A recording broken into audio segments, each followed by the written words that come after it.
France ने टेके भारत के आगे घुटने, मेक इन इंडिया राफेल में लगेगी भारत की खोपड़ी। पेरिस ने खोली अपनी ब्लैक बॉक्स तिजोरी, भारत के राफेल पर अब लगेंगी अस्त्र और रुद्रम। चीन पाकिस्तान का खेल खत्म, भारत की स्पेशल रासलीला से नहीं बच पाएगा J20 या F-16। पेरिस से लेकर दिल्ली तक इस वक्त रक्षा गलियारों में जो बवंडर उठा है, उसकी गूंज इस्लामाबाद और बीजिंग के एयरफोर्स हेडक्वार्टर में बैठे जनरलों के कानों को फाड़ रही है। फ्रांस के राजदूत ने खुद भारत की धरती पर खड़े होकर वो ऐलान कर दिया है, जिसने दुनिया भर के डिफेंस एक्सपर्ट्स को हक्का बक्का कर दिया है। ये ऐलान है एक नए राफेल के जन्म का। लेकिन रुकिए, ये वो राफेल नहीं है जो फ्रांस पूरी दुनिया को ऑफ द शेल्फ बेचता फिरता है। ये होगा राफेल इंडिया, एक ऐसा आसमानी शिकारी जिसे खास तौर पर भारतीय वायुसेना की जरूरतों के हिसाब से भारत की धरती पर मेक इन इंडिया के तहत बनाया जाएगा।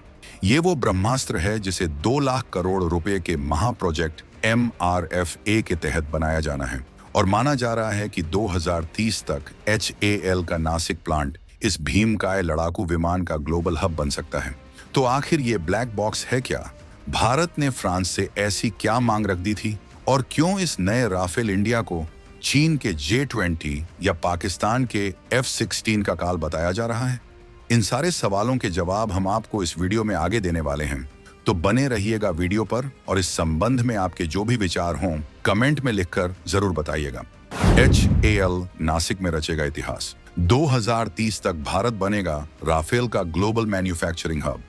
2 लाख करोड़ का महाप्रोजेक्ट शुरू, भारत के आसमानी बाहुबली से कांपा ड्रैगन। एटमी जंग में भी नहीं होगा अंधा, NAVIC की ताकत से लैस होगा भारत का नया राफेल, ब्रह्मोस NG और ड्रोन स्वार्म। भारत का राफेल इंडिया मॉडल दुनिया को दिखाएगा नई जंग की तस्वीर। तो चलिए इस पूरे खेल की सबसे गहरी और खुफिया परत को खोलते हैं। ये लड़ाई 114 फाइटर जेट खरीदने की नहीं थी, ये लड़ाई थी उस टेक्नोलॉजी को हासिल करने की जो इन जेट्स को राफेल बनाती है। भारतीय वायुसेना IAF ने फ्रांस के सामने एक ऐसी शर्त रख दी थी जिसने पेरिस में बैठे रक्षा अधिकारियों के पसीने छुड़ा दिए थे। IAF ने साफ कह दिया, हमें आपका जेट चाहिए, लेकिन उसका दिमाग और दिल हमारे कंट्रोल में होगा। अब आप सोच रहे होंगे कि ये दिमाग और दिल क्या है। टेक्निकल भाषा में इसे कहते हैं mission management and display computer MMDC और फायर कंट्रोल कंप्यूटर FCC। ये राफेल के वो 2 सबसे खुफिया सिस्टम हैं जो पूरे जहाज को चलाते हैं। आसान भाषा में समझें तो ये राफेल का सेंट्रल नर्वस सिस्टम है। रडार से मिली जानकारी, कौन सी मिसाइल छोड़नी है, दुश्मन के रडार को कैसे जाम करना है, पायलट को कौन सा डेटा दिखाना है, टारगेटिंग से लेकर डेटा फ्यूजन तक, सब कुछ यही 2 कंप्यूटर कंट्रोल करते हैं। अभी तक ये सिस्टम फ्रांस के ब्लैक बॉक्स हुआ करते थे, मतलब ये डिब्बे फ्रांस में सील होते थे और भारत उन्हें खोल नहीं सकता था। अगर हमें कोई अपग्रेड करना हो, मान लीजिए अपनी खुद की बनाई अस्त्र मिसाइल राफेल पर लगानी हो या रुद्रम एंटी रेडिएशन मिसाइल जोड़नी हो, तो हमें हर बार फ्रांस के इंजीनियरों के पास जाना पड़ता था, उनसे परमिशन लेनी पड़ती थी।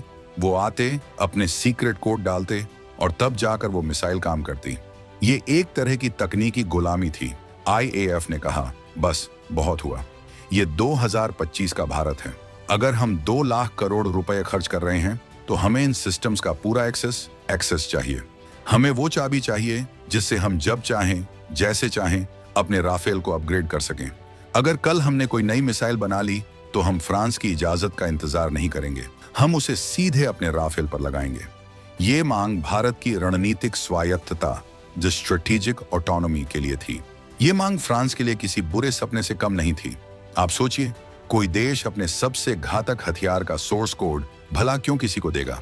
फ्रांस के लिए ये MMDC और FCC सिस्टम उनकी क्राउन ज्वेल्स हैं, वो तिजोरी हैं जिसमें उनका बरसों का डिफेंस सीक्रेट बंद है। फ्रांस को 2 बड़े डर थे। पहला, टेक्नोलॉजी लीक होने का डर। अगर ये सीक्रेट कोड, ये टेक्नोलॉजी किसी भी तरह लीक होकर चीन जैसे देशों के हाथ लग गई तो चीन अपनी टेक्नोलॉजी को रातों रात सुधार लेगा। वो फ्रांस के रडार और मिसाइल सिस्टम की कमजोरियां जान जाएगा। ये फ्रांस की अपनी राष्ट्रीय सुरक्षा के लिए बहुत बड़ा खतरा होता। दूसरा डर था अंतर्राष्ट्रीय संधियों का। फ्रांस वासेनार अरेंजमेंट जैसे कई अंतर्राष्ट्रीय समझौतों से बंधा है जो उसे अपनी सबसे सेंसिटिव मिसाइल और कंप्यूटर टेक्नोलॉजी को यूं ही किसी को भी बांटने से रोकते हैं। ये फ्रांस के लिए इज्जत और व्यापार दोनों का सवाल था। लेकिन इस शतरंज की बिसात पर दूसरा खिलाड़ी भारत था। भारत कोई छोटा मोटा ग्राहक नहीं, बल्कि दुनिया का सबसे बड़ा हथियार खरीदार और फ्रांस का सबसे बड़ा रणनीतिक साझेदार है। फ्रांस जानता था कि अगर उसने ना कहा तो भारत के पास अमेरिका के F-35 या F-21 और खुद के M का जैसे विकल्प खुले थे। अगर भारत ने मुंह फेर लिया तो फ्रांस का ये 2 लाख करोड़ का सपना, ये MRFA प्रोजेक्ट एक झटके में तबाह हो जाता। साथ ही चीन के खिलाफ हिंद प्रशांत में फ्रांस एक मजबूत साथी खो देता। इसलिए पेरिस को झुकना पड़ा। उन्होंने एक बीच का रास्ता निकाला।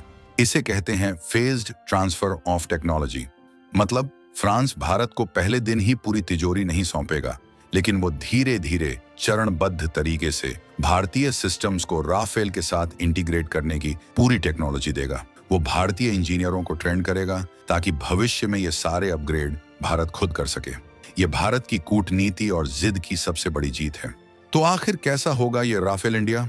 जब ये HAL नासिक की असेंबली लाइन से निकलकर आसमान में गरजेगा तो क्यों चीन के J-20 और पाकिस्तान के F-16 इसके सामने पानी भरेंगे? चलिए इस आसमानी बाहुबली के स्पेशल फीचर्स पर नजर डालते हैं। सबसे पहले इसका रडार। इसमें फ्रांस का बना रडार नहीं, बल्कि भारत में बना DRDO का उत्तम AESA रडार का एक एडवांस भारतीय वर्जन लगा होगा। AESA रडार को जाम करना लगभग नामुमकिन है और ये 250 किलोमीटर से भी ज्यादा दूरी से दुश्मन के 100 से ज्यादा ठिकानों को एक साथ ट्रैक कर सकता है। दूसरा और सबसे बड़ा अपग्रेड होगा इसका electronic warfare EW system. Rafale का स्पेक्ट्रा सिस्टम पहले ही दुनिया में बेस्ट माना जाता है, लेकिन राफेल इंडिया का स्पेक्ट्रा खास तौर पर चीन के बनाए जामर्स और तिब्बत हिमालय के ऊंचे इलाकों में काम करने वाले रडार्स को काउंटर करने के लिए अपग्रेड किया जाएगा। ये दुश्मन को अंधा, बहरा और लंगड़ा बना देगा, इससे पहले कि दुश्मन को पता चले कि हमला हुआ है। तीसरा और सबसे क्रांतिकारी फीचर है NAVIC आधारित नेविगेशन। इसका मतलब है कि ये फाइटर जेट रास्ता खोजने के लिए अमेरिकी GPS पर निर्भर नहीं होगा। जंग के समय अगर अमेरिका ने अपना GPS बंद भी कर दिया तो हमारा राफेल भारत के अपने नाविक सैटेलाइट सिस्टम के जरिए इंच की सटीक जानकारी के साथ अपने टारगेट को नेस्तनाबूद कर देगा। ये है असली आत्मनिर्भरता। ये वो ताकत है जो चीन या पाकिस्तान के पास अगले कई दशकों तक नहीं आने वाली। इसके अलावा इस जेट का इंजन खास तौर पर हाई एल्टीट्यूड फाइटिंग के लिए ट्यून किया जाएगा, ताकि ये लद्दाख और तिब्बत की पतली हवा में भी अपनी पूरी ताकत से दहाड़ सके। अब बात करते हैं उन पंजों की, उन दांतों की जो इस शिकारी को असली किलर मशीन बनाएंगे। क्योंकि भारत को MMDC और FCC का एक्सेस मिल रहा है, इसीलिए अब भारत इस पर अपने देसी ब्रह्मास्त्र लगाने के लिए आजाद होगा। कल्पना कीजिए राफेल इंडिया की, जो हवा में ब्रह्मोस NG मिसाइल से लैस है। ब्रह्मोस NG यानी दुनिया की सबसे तेज सुपरसोनिक क्रूज मिसाइल का वो छोटा और घातक रूप, जिसे खास तौर पर फाइटर जेट्स के लिए बनाया गया है।